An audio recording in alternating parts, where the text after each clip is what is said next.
জানাজার নামাজের একদিকে সালাম ফিরা কি না? আচ্ছা বলেন তো বাবা, নাম আহলে হাদিস, আসসালামু আলাইকুম রাহমাতুল্লাহ, বাস কথা হচ্ছে। আমি বললাম না যে আহলে হাদিস একদিক মানে আর একদিক মানে না, মুনাফিক। এরা মুসলমানের চরিত্র এদের মধ্যে নাই, মক্কা মদিনার মুনাফিকদের চরিত্র এদের মধ্যে খুব ভরা আছে। একজন আহলে হাদিস আমাকে একটি হাদিস পাঠালো যে জানাজার নামাজে একদিকে সালাম ফিরানো। এবার আমি ওকে হাদিস পাঠিয়ে দিলাম যে জানাজার নামাজে দুই দিকে সালাম ফিরাতে হবে। তো ও তখন বলছে যে একদিকে আছে যে একদিকে ফিরালে হবে, দুই দিকে আছে তো দুই দিকে ফিরালে হবে। আমি একদিকে ফিরালে হবে না। কেন হবে না? তুমি নাম দিয়েছো আহলে হাদিস, না হাদিস মানতে পারো তো? একদিকে সালাম ফিরানোর হাদিস আছে, দুই দিকে সালাম ফিরানোর হাদিস আছে। তো তুমি একদিকে ফিরিয়ে একদিককার হাদিসটা মান না, দুই দিককার হাদিসটা তোমার বাপ মানবে? কে মানবে? আর তুমি যদি একটা হাদিস মানে একটা বাদ দিয়ে দাও তো তুমি তো মুনাফিক হলে, তুমি কিসের মুসলমান? আর আমাদেরকে বলো আমরা দুটো হাদিসে আমল করি, কি করে আমল করেন? আপনারা তো দুই দিকে সালাম ফিরান, তাই একদিকের হাদিসে কেন জানেন না? আমরা বললাম এটা দুইয়ের মধ্যে এক আছে, একের মধ্যে দুই নাই। কত বুঝে আসে না মনে হয়? দুইয়ের মধ্যে এক আছে, একের মধ্যে দুই নাই। দুইবার যখন সালাম ফিরাবেন আগে একবার ফিরাতে হবে। আসসালামু আলাইকুম ওয়া রাহমাতুল্লাহ একটা হাদিস আমল হয়ে গেল, আসসালামু আলাইকুম ওয়া রাহমাতুল্লাহ দুই দিকের হাদিসও আমল হয়ে গেল। খালি হাদিস হইলে হবে না বেটা, হাদিস বুঝতে গেলে সুন্নিদের মাদ্রাসায় পড়তে হবে। আর তোমার বাপের মাদ্রাসায় নবী লিখতে জানতেন না, নবী পড়তে জানতেন না, নবী হাতের মধ্যে না, আমরাও হাড়ি মতি। তো ওই মাদ্রাসায় ছেলেপিলা হাদিস বুঝবে না গাঁজা করে হবে? বলে ও তো আবু জেহেলের শিষ্য হবে, ও তো আবু বকরের শিষ্য হবে না। তাই হাদিস যদি বুঝতে যান আহলে সুন্নাত ওয়াল জামাতের মাদ্রাসায় পড়তে হবে। কারণ বেগैर इश्क मोहम्मद जो पढ़ते हैं बुखारी आता है बुखार उसको नहीं आती बुखारी। নবীর मोहब्बत বাদ দিয়ে যদি বুখারী পড়ানো হয়, বুখারী বুঝে আসবে না, জ্বর চলে আসবে। বুখারী যদি বুঝতে হয় নবী মুস্তাফার মোহব্বতকে নিয়ে পড়তে হবে। তাই আমাদের মাদ্রাসায় বাচ্চা যখন ভর্তি করা হয় সর্বপ্রথম সকালে ফজরের নামাজের পর নবীর আদবে দাঁড়িয়ে সালাত ও সালাম পাঠ করতে হয়। জোরে বলো সুবহানাল্লাহ। তাই একদিকে সালাম ফিরানো যাবে না, দুই দিকে সালাম ফিরাতে হবে। যারা একদিকে সালাম ফিরায় এরা হচ্ছে বিদাতি, আল্লাহ হেদায়েত দান করেন। এখানে আরেকটি কি লেখা আছে? জুম্মার নামাজে খুতবার আজানে মসজিদের কোন স্থানে দেওয়া জায়েজ? কোরআন হাদিস দিয়ে দলিল দিবেন। দেখেন আবু দাউদ শরীফের মধ্যে সহিহ হাদিস, আবু দাউদ শরীফের মধ্যে বিশুদ্ধ হাদিস, রাসূল করিম সাল্লাল্লাহু আলাইহি সাল্লামের জামানায়, আবু বকর সিদ্দিকের জামানায়, উমর ফারুকের জামানায় আলা বাবিল মসজিদ, মসজিদের দরজাতে, ইমামের সামনে মসজিদের দরজাতে আজান দেওয়া হতো। এই হাদিসটি ইমাম জালালউদ্দিন সুয়ুতী তাফসিরে জালালাইনের মধ্যেও লিখেছেন। তাই মসজিদের দরজাতে আজান দেওয়া হচ্ছে সুন্নাত, মসজিদের ভিতরে আজান দেওয়া হচ্ছে বিদআত। ইমাম ইবনুল হাজ রাহমাতুল্লাহ আলাইহি আল মুদখাল কিতাবের মধ্যে লিখেছেন আজান দেওয়ার স্থান হলো তিনটি। আগে একটা কথা বুঝবেন, আজান মানে কি? মানুষকে আহ্বান করা। তাহলে দরজাতে আজান দিলে বেশি আওয়াজ হবে না ভিতরে আজান দিলে বেশি লোক শুনতে পাবে? কথা বলেন। তার কারণে তিনি আজানের তিনটা স্থান বয়ান করেছেন যেটা হাদিস থেকে প্রমাণিত। এক, মসজিদের দরজা, নচেত মসজিদের ছাদ, নচেত মসজিদের মিনার। কথা বুঝছেন? এই তিনটি জায়গা হচ্ছে আজান দেওয়ার স্থান। তো আমাদের দিকে আজান কোথায় দেওয়া হয়? মসজিদের দরজায়। কেউ যদি মসজিদের বাইরে দেয়, যেমন 5 ওয়াক্তের আজান আমরা মসজিদের বাইরে দিই, বাইরে আজান দেওয়া হচ্ছে সুন্নাত। মসজিদের ভিতরে আজান দেওয়া ইমাম ইবনুল হাজ আল মুদখাল কিতাবের মধ্যে লিখছেন বিদআত। আর বিদআতে হাসানা নয়, বিদআতে সাইয়্যিআ।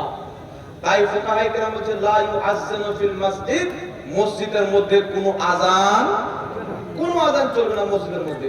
তাই মসজিদের দরজাতে আজান দিতে হবে, নবীর সুন্নাতে আমল করতে হবে, আবু বকর সিদ্দিকের সুন্নাতে আমল করতে হবে, উমর ফারুকের সুন্নাতে আমল করতে হবে। কথা বুঝতে পেরেছেন বাবা? আল্লাহ বুঝার তৌফিক দান করুন। হ্যাঁ, আইডা হচ্ছে সানি আজান, খুতবা সানি আজান যেটা। আগে সানি আজানটা ছিল, প্রথম যেটা আজান দিল উসমান গনির জামানাতে বাড়ানো হয়েছে। তো প্রথম আজান যেটা সানি আজান দিয়ে আমরা খুতবার আজান জায়গা আমাদের প্রচলিত ভাষায় বলা হয়, এই আজানটা নবীর যুগে, আবু বকর সিদ্দিকের যুগে, উমর ফারুকের যুগে এই আজান হতো মসজিদের দরজাতে। আবু দাউদ শরীফের মধ্যে স্পষ্ট সহিহ হাদিস। তাই আমরা আযানটা দিব কোথায়? যেখানে নবীর দেওয়াল ছেন, সাহাবা দেওয়াল ছেন, আবু বকর সিদ্দিক, উমর, সেখানে না দেব? তো উনারা দরজাতে দেওয়াল ছেন, তো আমরা কেন মসজিদের ভিতরে টেনে নিয়ে আমরাও দরজাতে দেব?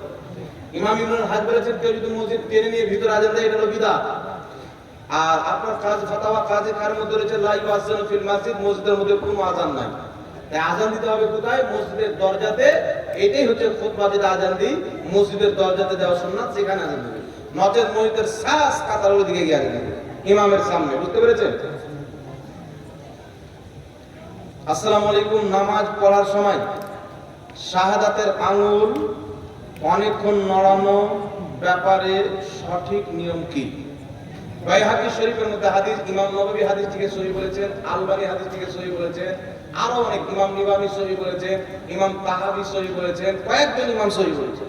রাসূলুল্লাহ সাল্লাল্লাহু আলাইহি ওয়াসাল্লাম আঙ্গুল চাটতেন, হিলালওয়ালা করতেন না, ডাইরেক্ট চাটতেন, বসিয়ে দিতেন। এর মেয়াদ ফুকাহায়ে কেরাম বয়ান করেছেন, আশহাদু লা ইলাহা ইল্লাল্লাহ, আশহাদু লা ইলাহা ইল্লাল্লাহ বলবেন, তখন নামিয়ে নেবেন।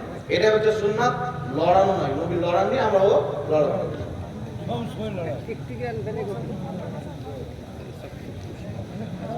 ওয়াহাবিরা বলে আমরা লড়াইকে শয়তানকে চাপ করে, যতবার লড়াবো শয়তানকে চাপ করব। আচ্ছা বলেন তো বাবা, একটা ফুটবল মারলেন টেনে নিলেন, মারলেন টেনে নিলেন, তো যতক্ষণ টানবেন ও আরাম পাবে কি পাবে না? এরা শয়তানকে যখন বসায় কষ্ট দেয়, চেড়ে আবার আরাম দেয় নাকি না? চাঁড়ে তখন কষ্ট দেয়, বসাই তখন আরাম দেয়। কিন্তু আমরা শূন্য আবার চাপিয়ে রেখে দিই, বুঝতে পারলেন? ওকে 1 সেকেন্ডের জন্য আরাম দেয়। তো শয়তানকে আরাম দেওয়া যায় না, একদম চেপে রেখে দিবেন। আসসালামু আলাইকুম। ওয়ালাইকুম আসসালাম ওয়া রাহমাতুল্লাহ। হুজুর আপনার কাছে এটা কি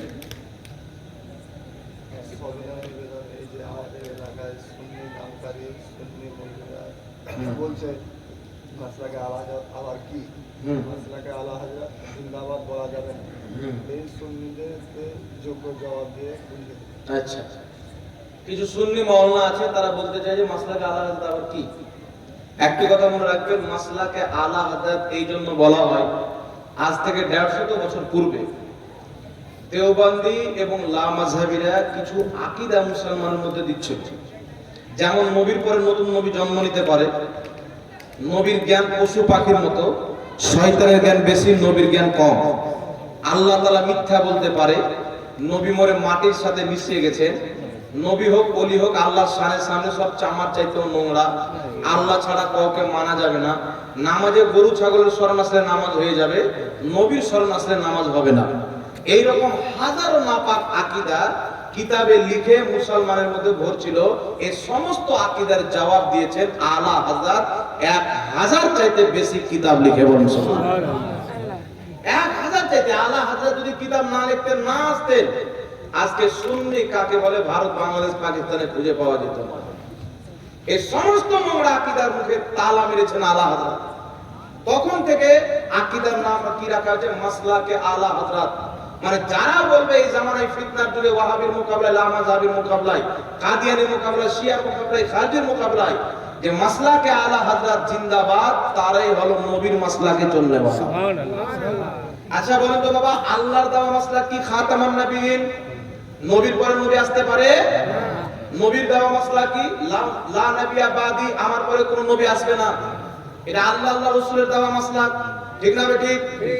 আর দেওবন্দ মাদ্রাসার প্রতিষ্ঠাতা কাসিম নানতাবী তাহজিরুন নাস কিতাবের মধ্যে লিখছে আমাদের নবীর পর নবী আসতে পারে। তাহলে আল্লাহর আকীদা, নবীর আকীদা দাওয়ার বিরুদ্ধে আকীদা হলো কি হলো না? আহলে হাদিসরা বলছে যে মা ফাতেমা নবী ছিল, জাকির নায়েক নিজের কিতাবে লিখেছেন। খাদিজাতুল কুবরা নবী ছিল, তাহলে কোরআনের বিপক্ষে হলো কি হলো না? হাদিসের বিপক্ষে হলো কি হলো না? আর আলা হযরত বলছেন যে যারা বলবে আমাদের নবীর পরে নবী জন্ম নিতে পারে, ও কাফির। আল্লাহ নবীর আকীদার বিরুদ্ধে যে আকীদা বানাবে, ও কাফির। তাহলে আলা হযরতের আকীদাটা সঠিক হলো না ওয়াহাবিদের? জোরে বলতে হবে।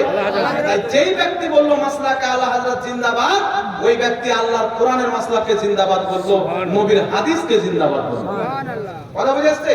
আর যদি কেউ বলে যে আমি সুন্নি মাসলাকে আলা হযরত কি জিনিস, ও মৌলবি সুন্নি কাকে বলে বুঝে না, ওই যে টুন্নি, সুন্নিয়ত সম্পর্কে ওর জ্ঞান নাই। ওই মৌলবিকে ভালো করে পড়াশোনা করতে হবে। আলা হযরতকে চিনে না আর সুন্নি আর সুন্নিয়াতের মধ্যে ক্ষতি আছে, গর্ত খোদা আছে। আল্লাহ ওকে হেদায়েত দান করুক।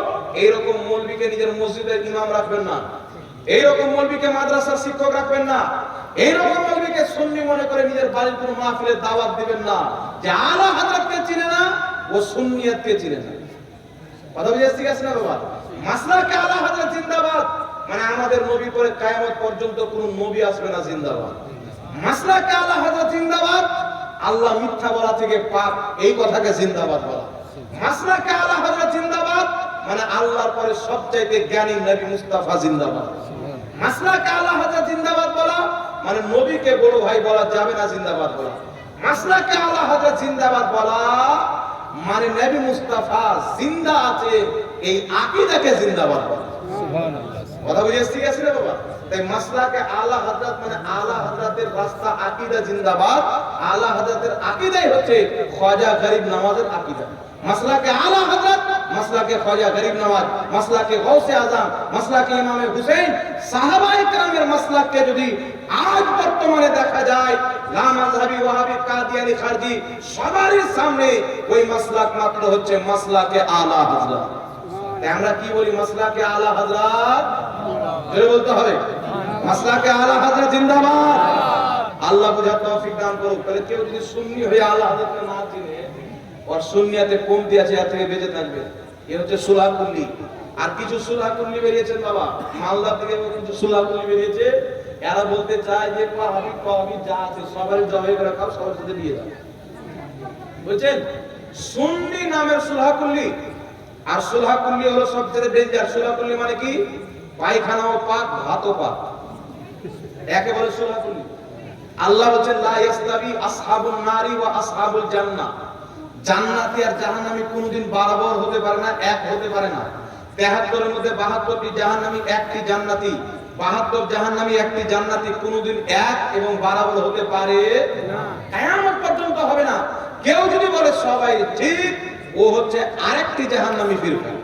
মানে ৭২টা তো বুঝতে হবে, এটা হচ্ছে আরেকটি জাহান্নামী ফিরকা। আজকে সুন্নি নাম দিয়ে মুফতি টাইটেল লাগিয়ে মসজিদের একটা কোণাতে বসে বড় বড় মুফতির বিরুদ্ধে ফতোয়া দেয়, বলছে ওয়াহাবির খাওয়া যাবে, ওয়াহাবির সাথে বেটির বিয়ে দেওয়া যাবে। এই রকম সুলহা কুল্লি থেকে ঈমান বাঁচিয়ে রাখবেন।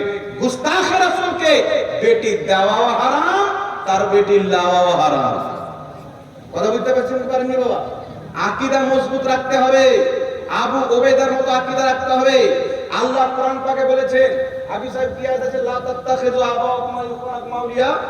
আল্লাহ বলেন হে ঈমানদার, যদি তোমার বাপ, যদি তোমার ভাই ঈমান আনার পর কুফরিকে পছন্দ করে, পথভ্রষ্টতাকে পছন্দ করে, তার সাথে তোমার কোনো সম্পর্ক নাই।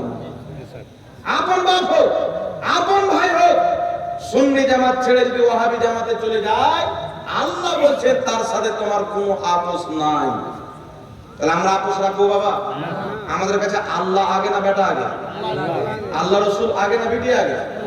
তাই একটি কথা মনে রাখবেন, আকীদা ঠিক রাখেন। যাদের আকীদা ঠিক আছে তাদের সাথে নিজের ছেলে মেয়ের বিয়ে দেন।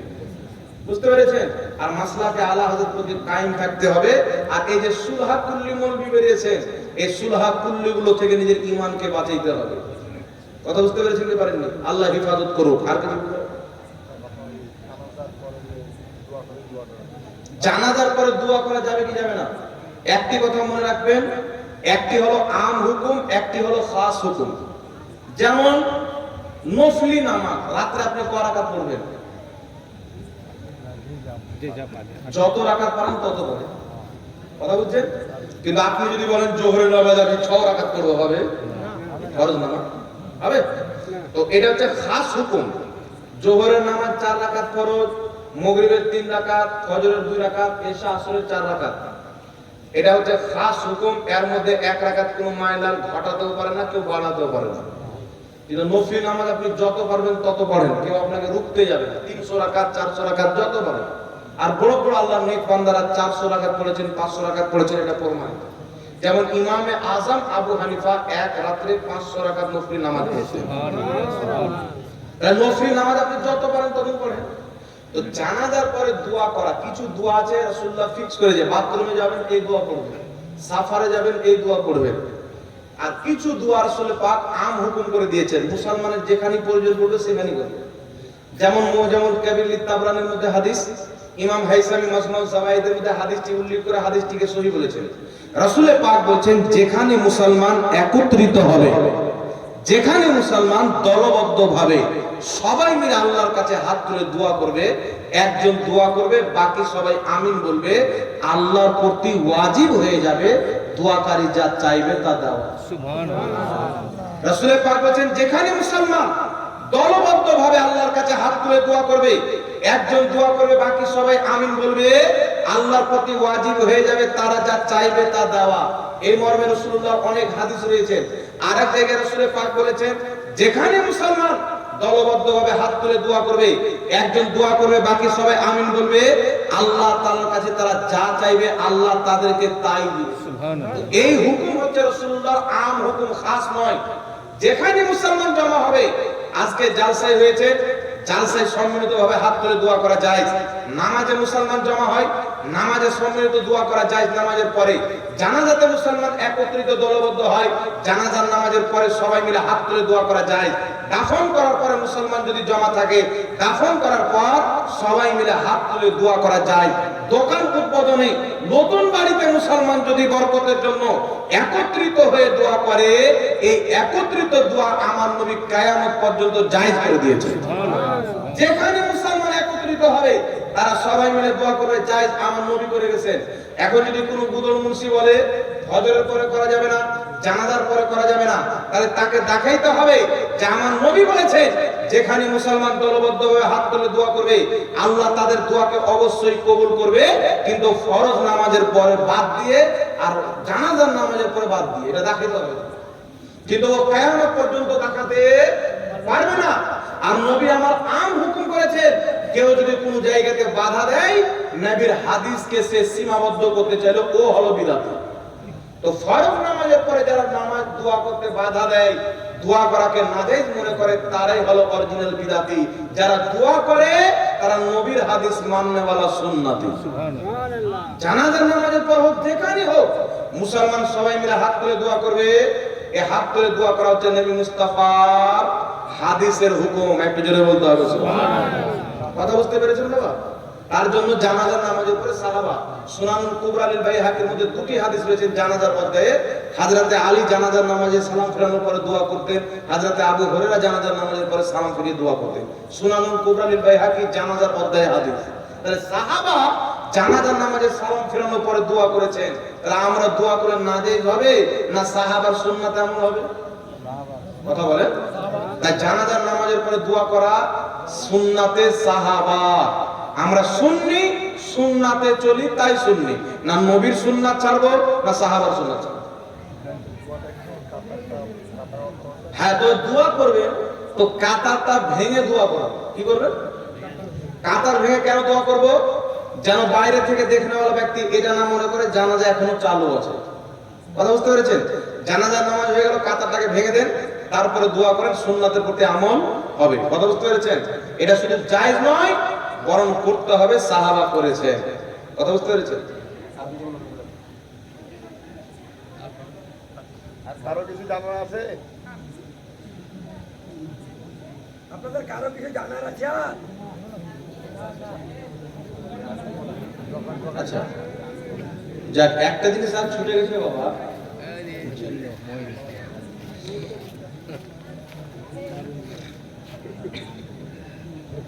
আচ্ছা শুনেন ব্রাদার ইসলাম, এই ভাইজান একটা প্রশ্ন করেছেন, দুরূদ ইব্রাহিম নামাজ ছাড়া অন্য জায়গায় পড়া যাবে কি যাবে? ইমাম নববী শারহে মুসলিমের মধ্যে লিখছেন দুরূদ ইব্রাহিম নামাজ ছাড়া অন্য জায়গাতে পড়া না করবে। শারহ তিব্বির মধ্যে লিখেছেন নামাজ দুরূদ ইব্রাহিম নামাজ ছাড়া অন্য কোন জায়গাতে পড়া না করবে। কিন্তু আহলে সুন্নাত ওয়াল জামাতের ফুকাহায়ে কেরাম, উলামায়ে কেরামের মত হচ্ছে দুরূদ ইব্রাহিম নামাজে পড়াও যায়, নামাজের বাইরে পড়াও যায়। কথা বুঝতে পেরেছেন?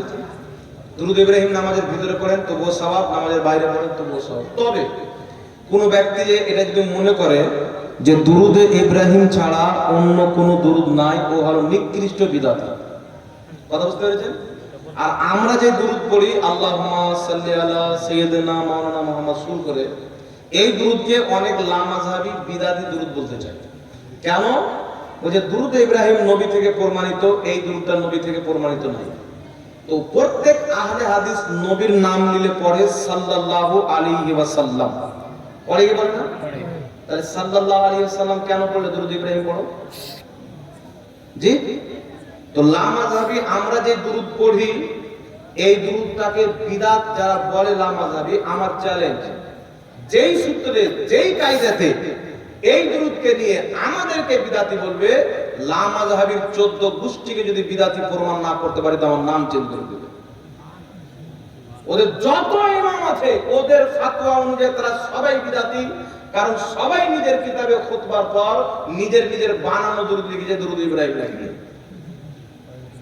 কাযযাব বিন ইহুদি বলেন, আর মুজাফফর বিন মুহসিন একটা টাটকা শয়তান বেরিয়েছে, ভারত আবার নতুন কোরআন তৈরি করেছে। ও বলছে 1000 বছর পূর্বে কোরআনের রুকু আপনার ওই হানাফিরা বলেছে, তো 1000 পূর্বে তোর বাপ দাদা কোথায় ছিল, প্রতিবাদ করেনি?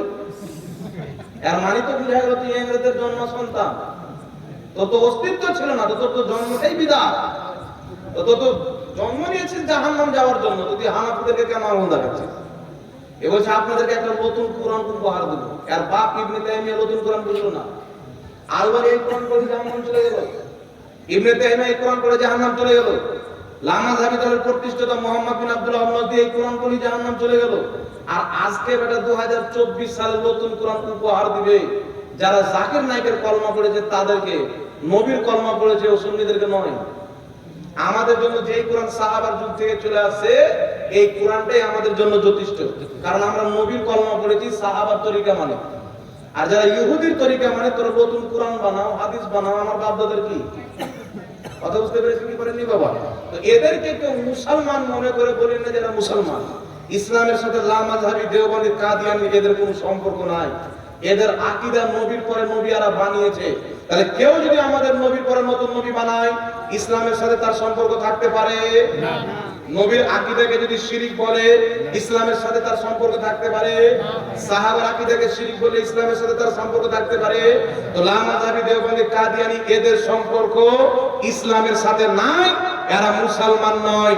এদের না ফতোয়া শোনা যাবে, না বক্তব্য শোনা যাবে, না এদের কোনো লিখিত কিতাব পড়া যাবে। আহলে সুন্নাত ওয়াল জামাতের বক্তব্য শুনতে হবে, তাদের লেখা কিতাব পড়তে হবে। বুঝতে পেরেছেন বাবা? মুনতাজিলের নামটা একটু ঠিক দেখা দেন। নাউজুবিল্লাহ, আস্তাগফিরুল্লাহ, তওবা করে নাম নেন। এদের ভক্ত কে হয়? একবার আমার সামনে বসার তো দেখি। এখানে নাম নিয়েছেন, তার কাছে একটা কলকাতার ভেড়া মিস্ত্রি আছে, ভাদর মাসের কুকুর, আর একটা পোল্ট্রি মুরগি আছে বর্ধমানে। আপনারা দেখবেন এদের উপর আমি জিসিপি চালাই, কাটার একবার আমার নাম নেই না, বুঝছেন? মানে আমার যদি নাম নিয়ে নেয় তাহলে খবর আছে, মানে দুটাই খালি, এই দুটার ভাড়ে কোনো কিছু নাই। এদের হিম্মত যদি থাকে তো আমার কোনো চ্যালেঞ্জের অ্যাকসেপ্ট করুক না। কতগুলো মায়ের দুধ পান করা আছে দেখি। আমার সাথে প্রথম লেগেছিল কি, মুসলমানের খাবার নেই। বর্তমানে পোল্ট্রি মুরগি বলছে যে ঝাড়খণ্ডের একটা গুটকা করে মুক্তি বেরিয়েছে জাহাঙ্গীর, এ বলছে মুসলমানের খাবার করা চাই, তো কাটা চামড়াটাও দিয়ে দিবি, মাংসের টেস্ট বেড়ে যাবে। তো আমি ভাবলাম যে কাটা চামড়াটা দিয়ে দিলে মাংসের টেস্ট বেড়ে যায়। এই পোল্ট্রি মুরগি কি করে জানলো? এর মানে এক সম্বন্ধে খেয়েছে, বুঝতে পারছেন? এ খেয়েছে, তাই আর দেশি কুকুর হয়ে না বিলাতি কুকুর হয়ে গেছে। এইগুলো নাপাকের নাম স্টেজে দেওয়া উচিত নয়। এরা মানুষকে গুমরা করছে। এদেরকে, এদের যারা ভক্ত আছে ভাই, সামনে সামনে বসলে ঝামেলা হবে মনে করছে, আমার সাথে একটু অনলাইনে বসাও। এনি টাইম আমার প্রোগ্রাম চাইলে ক্যান্সেল করবো। এই দুই ভাঁড়কে, কলকাতার পাগলা কাপাকে আর বর্ধমানের গোপাল ভাঁড়কে আমার সাথে অনলাইনে বসাও, মাত্র 10 মিনিট। আমি যদি প্রমাণ না করতে পারি যে আবু জেহেল এদের চাইতে বেশি জ্ঞানী ছিল, আমার বাঙালি মুর্দা করে একবার বসতে দাও, রিকোয়েস্ট করে দেখি। আমার চ্যালেঞ্জে তো আসে না।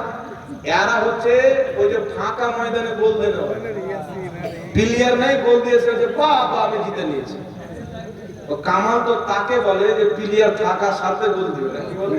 আর সব বাড়ি চলে গেছে, ও গোল দিচ্ছে, ও কাপ পাবে, জাহান্নাম যাবে। তাই এরা হচ্ছে নাপাক, এদের বক্তব্য শুনবেন না। এরা হচ্ছে জাহিল লোক, এরা কোনো মাদ্রাসায় পড়াশোনা করেনি। গোপাল ভাড়ের মাদ্রাসা থেকে 15 কিলোমিটার দূরে জালসা করে এসেছি। আর গ্রামের লোক এসে আমার সামনে এসে আমার পা ধরে পড়ে গেছে, বলছে হুজুর আমার বহুত দিন থেকে আশা ছিল যে জাহাঙ্গীর মুফতিকে যদি পাই ওর কদমে একবার চুমুন দেব। আমি বাবা পা টেনে নিয়েছি, আমার অতটুকু যোগ্যতা নাই, আমার কদম চুমুন দিতে হবে না, মুসাফা করো। মুসাফা করে পাশে তাকে বসালাম।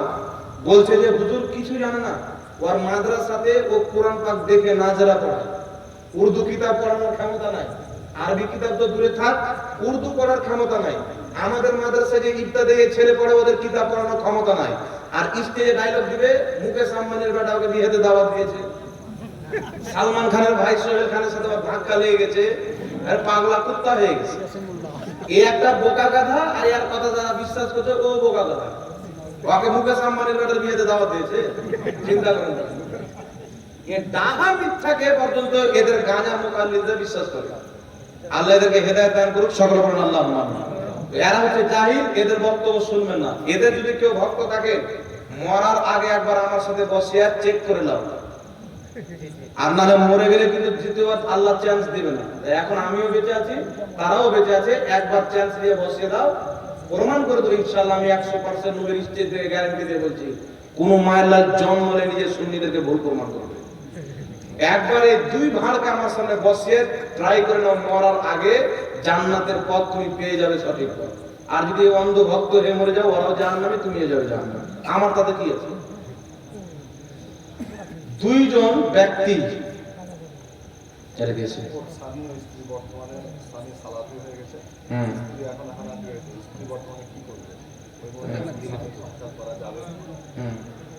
ওর স্বামীর আকীদা যদি কুফর পর্যন্ত চলে যায়, তাহলে অটোমেটিক তার স্ত্রীর তালাক হয়ে গেছে, তার সাথে সংসার করা হারাম। আর আকীদা যদি গুমরাহি থাকে, কুফর পর্যন্ত যায়নি, তাহলে বিয়ে বেঁচে আছে, তার কর্তব্য কোনো ভালো মুফতিকে ডেকে তার স্বামীকে নিয়ে তার সাথে বসাবে। কথা বুঝতে পেরেছেন? বসাবে, তার সামনে দলিল আদিল্লা রাখা হবে, মেনে নেয় তো ঠিক আছে, তার আকীদা চেক করবে, যদি কুফর পর্যন্ত চলে যায় তাহলে বিয়ে ভঙ্গ হবে। আর যদি কুফর পর্যন্ত না গিয়ে থাকে, গুমরা বিয়ে তো থাকবে, তবে গুমরা জাহান্নামে যাবে। কথা বুঝতে পেরেছেন? আল্লাহ বুঝার তৌফিক দেন।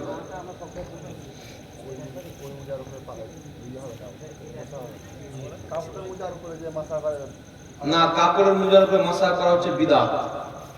আর কাপড়ের মোজাতে মাসা করলে মাসা হয়ে যাবে, এই ধারণা রাখা হচ্ছে বিদআতে সাইয়্যাহা।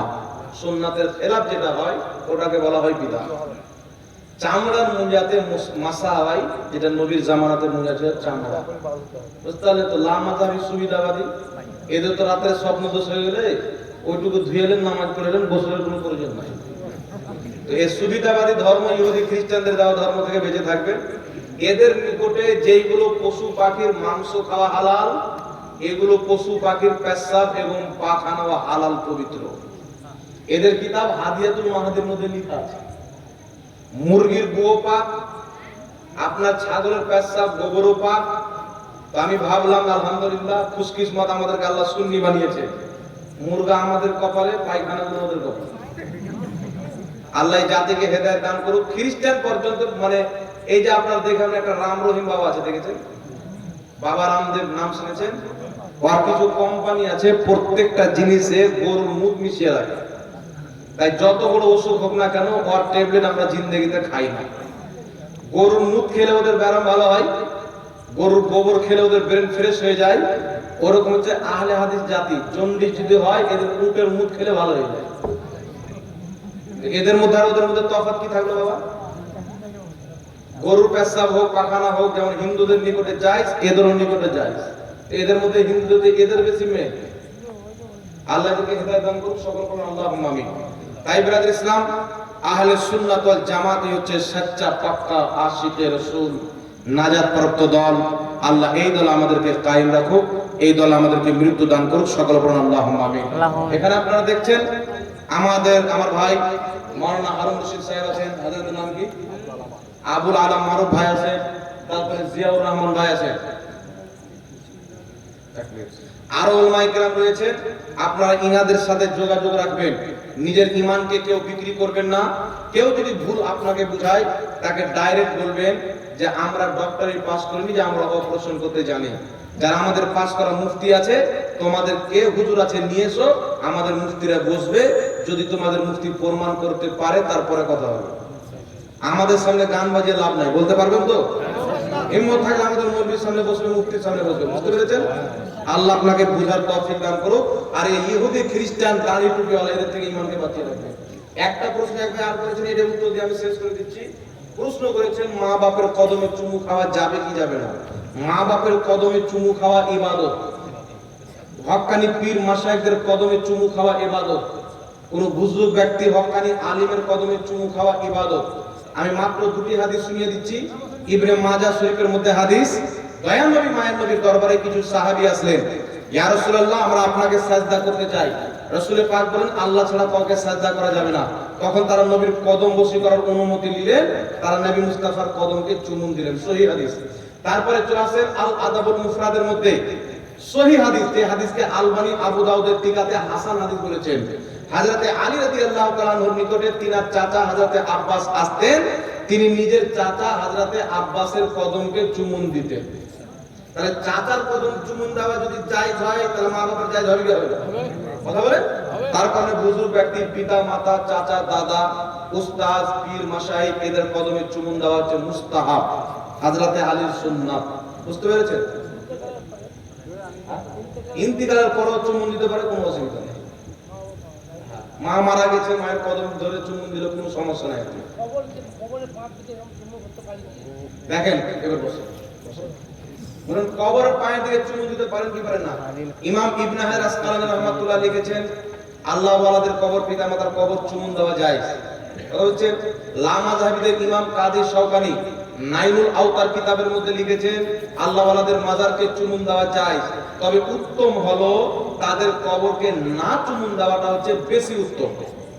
কথা হচ্ছে তাই পিতা মাতার কবর হোক, ওলিয়া উলিয়ার কবর হোক, নবীগণের রওজা হোক, কবর তাদের চুমুন না দেওয়াটা বেশি উত্তম। তাই কবর চুমুন দিবেন, তবে কেউ যদি চুমুন দিয়ে দেয় এটা নাজায়েজ বা হারাম বা শিরক হবে না। কথা বুঝতে পেরেছেন? লা মাযহাবীরা বলে একটু ঝুঁকলে শিরক হয়ে যাবে, আপনার নিয়ত জাতা। মানে লা মাযহাবীদের বাড়িতে যে মহিলারা ঝাড়ু দেয় নিকে মাথা নত করে, ওরাও মুশরিক, মুসলমান নয়। তো মাথা ঝুঁকলি যদি শিরক হয়, প্রত্যেক ওয়াহাবীর বউ মাথা উঁচু করে ঝাড়ু দেয়, তাহলে তো ওদের বউ হয়ে গেল মুশরিক আর ওরা মুসলমান।